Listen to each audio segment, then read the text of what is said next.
Hello friends, very good morning. आज हम एक नया टॉपिक लेके आए हैं। जैसा कि आपको पता है, एक हमने व्हाट्सएप ग्रुप बनाया हुआ है 8279470702। टेलीग्राम पे भी हैं हम।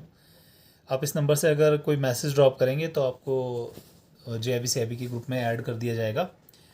इस ग्रुप में आपको क्या जुड़ने से बेनिफिट होगा कि बहुत सारे आपको क्विजेज़ मिलते रहेंगे डेली, क्वेश्चंस, बहुत सारा PDF मटेरियल मिल जाएगा और बहुत सारी वीडियोस आप देख सकते हैं। तो फ्रेंड्स, आज की वीडियो हम स्टार्ट करते हैं। KYC के कुछ क्वेश्चंस से डिस्कस करेंगे और इनको मैं थोड़ा सा ब्रीफ करता जाऊंगा आपको। ठीक है फ्रेंड्स, तो KYC क्वेश्चन आंसर स्टार्ट करते हैं। तो फ्रेंड्स, पहला क्वेश्चन कहता है, banks are required to maintain the information in respect of transaction referred in dash of the PMLA act 2002। देखो फ्रेंड्स, PMLA का फुल फॉर्म क्या है? Prevention of money laundering act. Money laundering के बारे में हम पहले भी बहुत कुछ पढ़ चुके हैं कि मनी लॉन्ड्रिंग क्या होता है कि इलीगल मनी को लीगल करना, तो वही जो है मनी लॉन्ड्रिंग है। तो फ्रेंड्स, उसके बारे में हम पढ़ रहे थे। तो रूल 3 जो है ये कहता है कि इंफॉर्मेशन ट्रांजेक्शन्स की बैंक ने मेंटेन करके रखनी है। मेंटेन इन द सेंस कि जो रिकॉर्ड्स वगैरह रखने हैं। ठीक है, नेक्स्ट क्वेश्चन पे आइएगा। बैंक्स या financial institution should ensure to update the consolidated list of individuals and entities are circulated by. तो ये कौन सर्कुलेट करता है? ये करता है रिजर्व बैंक। फ्रेंड्स, इसी के साथ में एक क्वेश्चन या एक बार पूछा गया था कि फिशिंग और विशिंग दोनों में जो है क्या डिफरेंस है जब KYC वगैरह है। तो इसके मल्टीपल चॉइस क्वेश्चन कई बार आ चुके हैं, तो इसके बारे में हम आगे डिस्कस करेंगे। जिसको आता है ये तो वो कमेंट में आंसर लिख के बता सकता है। Bank should preserve KYC details for at least कितने साल तक रखना होना चाहिए? तो ये है 5 साल तक। From the date of cessation of relationship, मतलब आपने खाता बंद कर दिया है अपना, तो उस ट्रांजेक्शन KYC की डिटेल्स जो है कब तक रखनी है आपने? 5 साल तक। ठीक है फ्रेंड्स, ये दो तीन क्वेश्चन एक पेज पे हैं, तो मतलब यानी कि आपको 20 क्वेश्चंस के अराउंड में एक सेट मिल रहा है। ये क्वेश्चंस काफ़ी बार जो है पुराने एग्जाम्स में पूछे जा चुके हैं। Government of India has insured it's order dated 27 August 2009 under UAPA unlawful activities prevention act 1967 में। ठीक है, नेक्स्ट देखेंगे FIIND स्टैंड्स फॉर। FIIND के ऊपर मैंने एक पूरा वीडियो बना के भी डाला हुआ है यूट्यूब पे, आप देख सकते हैं। तो इसका फुल फॉर्म पूछा गया है। FIIND का फुल फॉर्म होता है फाइनेंशियल इंटेलिजेंस यूनिट इंडिया। इसका हेडक्वार्टर कहाँ है? न्यू दिल्ली में है। वो फ्रेंड्स, ये मल्टीपल चॉइस क्वेश्चंस में से कुछ क्वेश्चन आपको दोबारा एग्जाम में देखने को मिलेंगे, तो आप अच्छे मार्क्स स्कोर कर सकते हैं। Branches should not open accounts of, मतलब किस तरह के अकाउंट्स नहीं खोलने चाहिए उनको? टेररिस्ट या फिर बैंड ऑर्गेनाइजेशंस के। ठीक है, ये एक लिस्ट शेयर करी जाती है हर एक फाइनेंशियल इंस्टीट्यूशन के साथ में, जिसमें कि बताया जाता है कि बैंड ऑर्गेनाइजेशन कौन कौन सी है।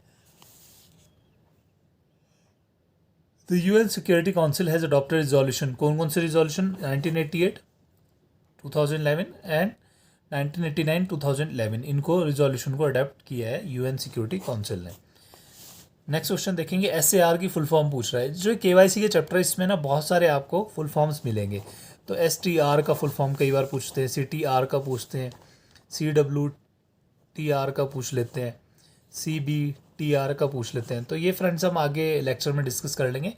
जिनको इनके फुल फॉर्म्स आते हैं बहुत अच्छी बात है, यानी कि उनकी प्रिपरेशन अच्छी चल रही है। ठीक है, नेक्स्ट देखते हैं। SAR का फुल फॉर्म पूछ रहा है, तो वो है suspicious activity reporting. Branch manager should report to their respective MLRO regarding the controlling office for submission of the dash who will finalize the decision regarding filing of STR to FIIND। तो ये जो principal officer होते हैं banks में, तो वो decide करेंगे कि जो STR फाइल करी गई है वो FIIND को भेजना है या नहीं भेजना है। ठीक है, नेक्स्ट क्वेश्चन देखेंगे। CFT का फुल फॉर्म पूछा हुआ है, तो ये क्या होता है? Combating the financing of terrorism. देखिए, मनी लॉन्ड्रिंग से सबसे बड़ा खतरा क्या है कि जो इलीगल मनी है वो कहाँ चला जाता है? टेररिस्ट के पास चला जाता है, और वो क्या करते हैं फिर उसका टेररिज्म में यूज़ करते हैं। What is predicate offence? Predicate offence होता है मतलब ऐसा ऑफेंस जो कि बड़े क्राइम को करने में मदद करता है। जैसे कि छोटा कोई ऑफेंस होगा, जैसे मान लीजिए कोई किडनैपिंग हुई, उससे पैसे इकट्ठा करा और उससे क्या करेंगे आगे, टेररिस्ट को दे देंगे, तो वो बॉम्ब वगैरह खरीद के कहीं पे ज़्यादा एक्सप्लोजन वगैरह करेगा, तो प्रेडिकेट ऑफेंस बोल देते हैं उसको, ठीक है। To meet the committee on stringent controls on dash, banks are required to undertake steps and initiatives in a manner consistent with the rules of laws। तो ये AML और CFT पे जो है कंट्रोल करने के लिए बोला गया है, ठीक है। Some duties of the principal officer of AML CFT वो हम पढ़ेंगे अभी आगे। ये देखिए कुछ क्वेश्चंस थे पुराने जिनमें कि फुल फॉर्म पूछा गया था UCIC का एज पर RBI। तो इसका फुल फॉर्म होता है unique customer identification code. Friends ये जितने भी हम लोग वीडियो में डिस्कस कर रहे हैं ये सब आपको जो है ग्रुप में PDF फॉर्म में नोट्स मिल जाएंगे, तो काइंडली आप से रिक्वेस्ट है कि ग्रुप में जुड़ जाए। ड्यूटीज़ ऑफ प्रिंसिपल ऑफिसर, देखिए पहला ड्यूटी क्या है, ये सारी ड्यूटीज़ होती हैं। Overall monitoring of the implementation of the banks AML CFT policy, जो बैंक की AML CFT पॉलिसी है उसको प्रॉपर तरीके से मॉनिटरिंग करा जाए, ठीक है। Monitoring and reporting of transactions and sharing of information as required under the law, ठीक है। रिपोर्टिंग भी करना इसी का काम होगा। Ensuring the submission of periodical reports to the top management, principal officer का ये सब काम होगा। और प्रिंसिपल ऑफिसर का ये भी काम होगा कि जो STR उसके पास भेजी गई है उसको FIE-IND को भेजना है या नहीं भेजना है, ठीक है। ईच बिजनेस ग्रुप या circles SBU will designate an official as, क्या डेजिग्नेट करते हैं उनको, MLRO के रूप में डेजिग्नेट करते हैं, तो उसको क्या बोलते हैं, money laundering reporting officer. The word dash, ये एक तरह से मनी लॉन्ड्रिंग की डेफिनेशन है। क्या डेफिनेशन है ये, refers to the use of financial system to hide the source of funds gained from illegal activity और other criminal activity and trying to make their ill gotten gains appear genuine, मतलब जो illegal money मिला है इसको legal दिखाने की कोशिश करना, ठीक है।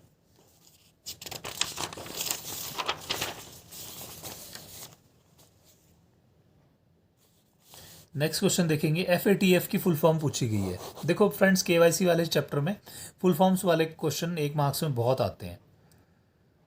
तो FATF की फुल फॉर्म है फाइनेंशियल एक्शन टास्क फोर्स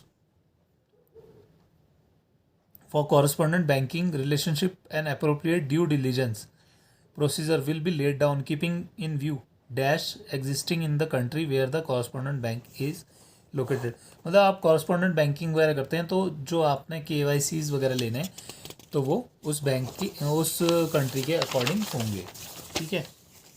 जैसे यहाँ पे आधार कार्ड एक वैलिड डॉक्यूमेंट है तो वो क्या पता सऊदी अरेबिया में ना हो, ठीक है। तो इसलिए जो है जिस कंट्री में कॉरेस्पॉन्डेंट बैंकिंग हो रही है तो उस कंट्री में उस तरह के डॉक्यूमेंट आप मांगेंगे। Some of the characteristics to suspect involvement of money laundering activity, तो क्या है, involvement of funds in illegal activity, attempts to avoid reporting और record keeping requirements, design to evade anti money laundering guidelines, ठीक है। पहले देखिए smishing, missing मतलब SMS के थ्रू आपको अगर कुछ लिंक भेजा जाता है उस पर आप टच करते हैं और आपके खाते के सारे पैसे उड़ जाते हैं तो उसको बोलते थे मिसिंग। विशिंग क्या होता है, विशिंग होता है फ़ोन कॉल आपको करा और आपसे बोला गया कि आप OTP बताओ, ये करो सो करो, और आपके खाते के पैसे उड़ गए, तो वो कहलाता है विशिंग। पिशिंग क्या होता है, पिशिंग होता है सेंडिंग लिंक्स ऑन ईमेल और SMS, मतलब जब आपको लिंक्स भेजे जाते हैं मेल पे या SMS के थ्रू और लिंक्स पे अगर आप क्लिक कर देते हैं तो आपकी सारी इन्फॉर्मेशन दूसरे तरफ बैठे बंदे को चली जाती है और वो कुछ आपका फ्रॉडलेंट ट्रांजेक्शन कर देता है। ये सारी चीज़ें जो होती हैं फ्रॉड ट्रांजेक्शन करने के काम आती हैं, ठीक है। विशिंग में मेनली आपको कॉल आता है, सुना होगा आपने, कई बार कॉल करते हैं और आप हैश का बटन दबा देते हैं और आपका पूरा खाता खाली हो जाता है, तो वो विशिंग ही है। फिशिंग में बेसिकली क्या होता है, आपको एक ईमेल पे लिंक भेज जाता है और वो उसको आप क्लिक कर देंगे तो सारा आपकी इन्फॉर्मेशन दूसरी साइड वाले बंदे को चली जाती है, हैकिंग हो जाती है आपके कंप्यूटर की। फ्रेंड्स ये थोड़े से क्वेश्चंस थे KYC के रिलेटेड, तो होप हम नेक्स्ट लेक्चर में मिलेंगे। Thank you, have a nice day.